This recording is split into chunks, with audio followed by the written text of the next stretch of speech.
స్వచ్ఛమైన నాణ్యమైన గౌదర్పార్ పూజా ఉత్పత్తులు www.gaudarpar.com ద్వారా ఆన్లైన్ లో ఆర్డర్ చేయండి. మీ ఇంటిని దేవాలయంగా మార్చుకోండి. నమస్తే రమగారు. నమస్తే జయ. రమగారు, మనము ఆడవాళ్ళు కొంచెం తెలివి తక్కువగా ఉండటం, కొంచెం ఫన్ క్రియేట్ అయ్యేలాంటి స్టోరీస్ చెప్పుకున్నాం కదా. కొంత కామెంట్స్లో కూడా వస్తున్నాయి, ఆడవాళ్ళ గురించే మాట్లాడతారా మీరు, ఆడవారి గురించి మగవారు ఉండరా, అమాయకులు, తెలివి తక్కువ వారు, ఓల్డ్ అంతమంది ఉంటారు.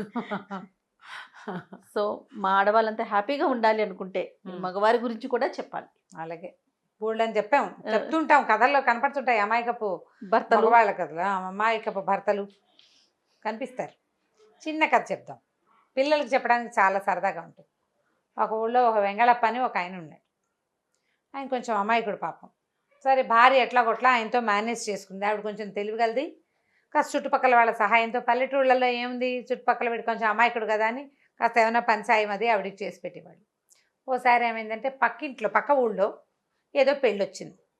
పెళ్ళి అయిపోయింది. పెళ్లి తర్వాత విందు అంటే ఈవిడికి ఒంట్లో బాగుండలేదు, కాలేదో నొప్పి చేసింది. నేను నడిచి అంత దూరం రాలేను, నువ్వు ఒక్కడవే జాగ్రత్తగా వెళ్ళిరమ్మని ఈ వెంగళప్ప గారిని జాగ్రత్తగా భార్య పంపించింది. ఈయన అక్కడికి వెళ్ళాడు. వెళ్తే సరే ఏమైంది, ఎక్కువ మంది వీళ్ళు లేరు, అంటే అతిథులు ఎక్కువ మంది లేరు, ఓ 8-10 మందే ఉన్నారు. ఆ ఇంటి ఆవిడే వంట చేసింది. అయితే బోళ్ళని వడ్డించారు. ఈయన కొంచెం అమాయకంగా ఉంటాడు కదా, సరే వాళ్ళు దగ్గర కూర్చోబెట్టుకుని భోజనం పెట్టారు. చక్కగా భోజనం పెడితే కుడుములు వడ్డించారు. కుడుములు వడ్డిస్తే ఆ కుడుము టమాటా పచ్చడితోటి నలుచుకుని తిన్నాడు. అబ్బా ఎంత బాగుందో, ఎంతో బాగుంది, ఎక్కడ చేయండి, ఇంకో 2 వేయండి అని వేయించుకుని తిన్నాడు. చాలా బాగున్నాయి, కమ్మగా, ఎంత కమ్మగా ఉందో అని. వీటి పేరేమిటి అని అడిగాడు. ఇవి కుడుములండి అని చెప్పారు. సరే, అప్పుడు ఈయన ఏమనుకున్నాడు, ఇంటికి వెళ్ళి భార్యతోటి రేపొద్దునైనా వండించుకుని తినాలి. మళ్ళీ వాళ్ళ ఇంట్లో 4-5 తిన్నాడు. అంతకంటే ఏం తింటాడు, అన్నం బదులు కుడుములే తింటే బాగుండదని ఆ మాత్రం తెలివితేటలున్నాయి ఆయనకి. సరే, ఏం చేశాడు, ఆ కుడుములు అని పేరు తెలీదు, ఎప్పుడు వినలా, పదే అనుకుంటే బాగా గుర్తుంటుందని వచ్చేటప్పుడు సాయంకాలం దాకా కూర్చున్నాడు. సాయంత్రం ఏదో టీయో కాఫీయో పెట్టారు, అవి ఇచ్చారు, తాగాడు. అమ్మాయి, పొద్దున్న ఒక వంటకం వడ్డించావు, బాగుందన్నాను కదా, తెల్లగా గుండుగా ఉంది, దాని పేరేమిటి అని అడిగాడు. ఆవిడ కుడుములు అని చెప్పింది. సరే అని గుణించుకుంటూ అదే పాట, కుడుములు అని నడుచుకుంటూ ఇంటికి వచ్చాడు. ఈ మధ్యదారిలోకి వచ్చాక ఏమైంది, ఒక చిన్న కాల వచ్చింది. వచ్చేసరికల్లా అది దాటపోయేసరికల్లా దాటేటప్పుడు ఏమైంది, ఈయన సంకలో చిన్న చేతి సంచి పుచ్చుకెళ్ళాడు. ఆ ఊరు వెళ్ళేటప్పుడు అది కాస్త పడిపోయింది నీళ్ళల్లో. అది నీళ్ళలో పడేటప్పుడు ఏమైంది, డుబుక్కుమని శబ్దమైంది. ఈ కుడుము పోయి డుబుక్కు పట్టిందనమాట ఈయనకి. డుబుక్కు అనుకుంటూ ఇంటికి వచ్చాడు.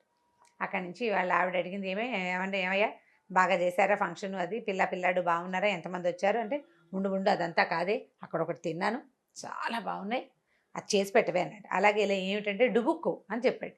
డుబుక్కులు అన్నాడు. అదేం వంటకం, నేను ఎప్పుడు వినలేదే అని. కాదు, చక్కగా ఉన్నాయి, ఎంత బాగున్నాయో. ఇప్పుడు అది ఎలా ఉందో మర్చిపోయాడు అతను. ఆయనకి ఏం గుర్తుంది, రుచి గుర్తుంది, డుబుక్కు దాని పేరు.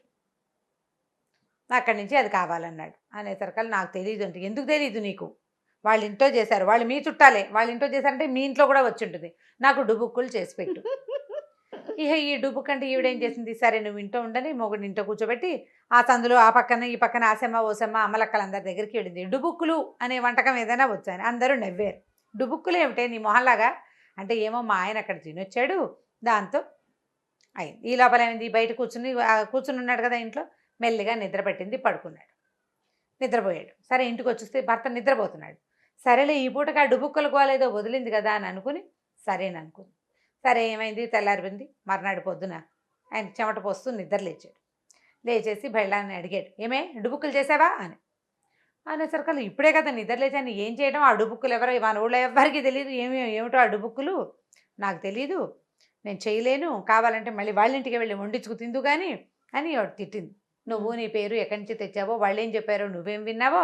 కాదు, నేను మధ్యాహ్నం పొద్దున అన్నంలో వేసినప్పుడు అడిగా, డుబుక్కులు అని చెప్పింది. వచ్చేటప్పుడు ఆ పేరు కనుక్కొచ్చాను నీకు చెప్పడం కోసం, నీకు చేయటం రాదా, అది రాదా, ఇది రాదా అని ఏదో పోట్లాడాడు. నీకేమీ రాదు, నాకు ఒక్క వంటగా నచ్చింది, అంత వంటలో ఆ ఒక్కటి చేసి పెట్టడం కూడా నీకు రావటం లేదని భార్యని యథాశక్తి ఆయన సతాయించాడు. అక్కడి నుంచి ఏమైంది, ఆ దగ్గరకు వచ్చింది ఈవిడ వెళ్ళి, అది కాదయ్యా, నువ్వు అర్థం చేసుకో, ఫలానా వస్తువు పేరు అని చెప్పినా కూడా ఎవరైనా తెలియాలి, నువ్వు చెప్పే వస్తువు పేరు ఏం తెలియట్లేదంటే, అవి మన ఊళ్ళో వాళ్ళందరూ కూడా తెలివి తక్కువ వాళ్ళే, పక్క ఊళ్ళో వాళ్ళే తెలివిగల వాళ్ళని విసిరికర పెట్టి టపా విసురుకోవటం మొదలుపెట్టాడు, చెమట పోస్తుంది. విసిరే దీంట్లో ఏమైంది, ఇది కాస్త ఈవిడ మొహానికి తగిలింది. ఇక్కడ తగిలేసరికల్లా ఇంత ఎత్తున వచ్చింది మొహం. మామూలుగా మనకి ఇక్కడ ఏదైనా దెబ్బలు తగిలేసరికల్లా చిన్నగా బిళ్ళగడి కాయలాగా కడుతుంది కదా. ఈ లోపల ఏమైంది, పక్కింటి పిన్ని గారు వచ్చింది. ఏమిటే రచ్చ, ఏమిటో మీ ఆయన గోల్ట, ఏం జరిగింది అంటే, ఏమిటో పిన్ని డుబుక్కుల్ట, అవి ఏమిటో చేసి పెట్టమంటాడు. సాయంకాలం అంతా గోల, పడుకుని నిద్రపోయాడు. తెల్లారిన దగ్గర నుంచి ఇక పాలు తీసుకొనివ్వడు, వంట చేసుకొనివ్వడు, ఆ డుబుక్కులు చేసి పెట్టు అని చంపు తినేస్తున్నాడు అనేసరికల్లా ఈ లోపల ఏమైంది, ఆవిడ బాగా దగ్గరకు వచ్చి పరకాయని చూస్తే, అదేమిటి అంత కుడుం కట్టింది మొహం మీద అని అడిగింది.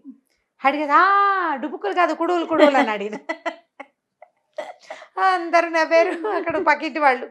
ఓరి నీ దుంపదేగా, నువ్వు నిన్న విన్న పేరు ఇవాళకి నీకు గుర్తులేదు, కుడుములకు పోయి డుబుక్కులు అంటున్నావా అని అందరూ ఎక్కిరిచ్చారు. సరే ఆవిడేం చేసింది, ఇంతే కదా కుడుములకి ఏముంది, కాస్త బియ్యప్రభ పోస్తే కుడుములు నేను చేసి పెడతాలే అని సాయంకాలానికి కుడుములు చేసి పెట్టేసింది అనమాట. కుడుములు తినేసి ఆనందంగా ఉన్నాడు ఆయన. ఇప్పుడు ఈయనకి ఎంత తెలివి ఉంది, ఒక వస్తువు తిన్నాడు, దాని పేరు ఒకటి కనుక్కున్నాడు. ఇంటికి వచ్చేసరికి దాని రుచి గుర్తుంది కానీ రూపం గుర్తులేదు. రూపం కూడా గుర్తులేదు. తెల్లగా ఉంది, గుండ్రంగా ఉంది, రవ్వతో చేశారు, అవన్నీ వర్ణించగలిగామనుకో, పిల్లలు వర్ణించిన వంటకం చేసేస్తాం. అవును, అవన్నీ గుర్తులేవు. అక్కడ తిన్నాను, రుచిగా ఉంది, అదొకటే గుర్తుంది. అదే ఆవిడకి ఇక్కడ దెబ్బ తగలకపోతే పక్కింటి ఆవిడ చెప్పకపోతే ఆ డుబుక్కు ఎప్పటికీ వాళ్ళకి తెలిసేది కాదు. సరే, ఎప్పుడు చూడు పిల్లలు ఏదైనా ఒకటి పట్టుకుని వేళ్లాడుతూ ఉంటారు, ఒకే మాట, అవును అదే కావాలని. వాళ్ళకి ఈ డుబుక్కలు కథ చెప్పాలి. అదేమో మనకు అర్థం కాదు. అదే పిల్లల మాటలు అర్థం కాదు కదా. మా అబ్బాయి ఒక ఎల్కేజీ నర్సరీకి పంపించాం, ఒక స్కూల్కి, పెద్దవాడిని. ఎప్పటి సంగతి చెప్తాను నేను, 20 ఏళ్ల క్రితం. వాడు ఇంటికి వచ్చి ఒక 5-6 రోజుల తర్వాత ఏవో కొన్ని ఇంగ్లీష్ పదాలు నేర్చుకున్నాడు. 2.5 years పిల్లలకి ఏం వస్తాయి పదాలు, వాడికి ఇంట్లో తోచేది కాదు. వాడు ఒక్కడే, అప్పటికి బోర్ కొడుతుండేది. సరే స్కూల్కి వెళ్తే కాలక్షేపం ఉంటుందని పంపించేవాళ్ళు. ఏదో మాట్లాడేవాడు. నాసా పెన్ను అనేవాడు. ఆ నాసా పెన్ను ఏమిటో తెలిసేది కాదు మాకు. ఏం జరిగినా వాడు నాసా పెన్ను అనేవాడు. ఒక 5-6 నెలలకి నైస్ హ్యాపెండ్ అనమాట. అది బాగా అయ్యిందంటానికి. అంత పెద్ద పదవా. టీచరు ఏదైనా పిల్లలు ఆడుకునేటప్పుడు ఒక పిల్లాడు మాట వెనకడా పడి నైస్ హ్యాపెండ్, నీకు అలాగే కావాలి అనేది. ఆ నైస్ హ్యాపెండ్ని వాడికి వచ్చిన భాష అప్పటికి అదే భాష, నాసా పెన్ అని. ఆ నాసా పెన్ ఏమిటో ఎప్పటికీ కన్వే చేయి, వాడికి చెప్పలేకపోయాడు. స్కూల్కి వెళ్ళినప్పుడు నాకు తెలిసింది. చాలా మంది పిల్లల దగ్గర ఈ అనుభవాలు ఉంటాయి. ఆ పదాలు అసలు పంతరార అంటుంటారు, పంచదార అంటానికి పంతరార. ఆ పదం ఏంటి తల్లికి తెలుస్తుంది, కొత్త వాళ్ళు ఎవరికి తెలియదు. వాడు ఏమడుగుతున్నాడో వీళ్ళకి అర్థం కాదు.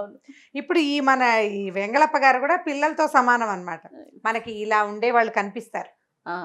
ఇంకొక 4-5 కథలు ఉన్నాయి, సరదాగా పిల్లలకి చెప్పడానికి బాగుంటుంది. అప్పుడప్పుడు చెప్పండి ఈ కథని. తప్పకుండా రమ్మగారు, చాలా బాగుంది. రైట్ రమ్మగారు, ఇంకొక స్టోరీతో మళ్ళీ కలుద్దాం. ఓకే జయ.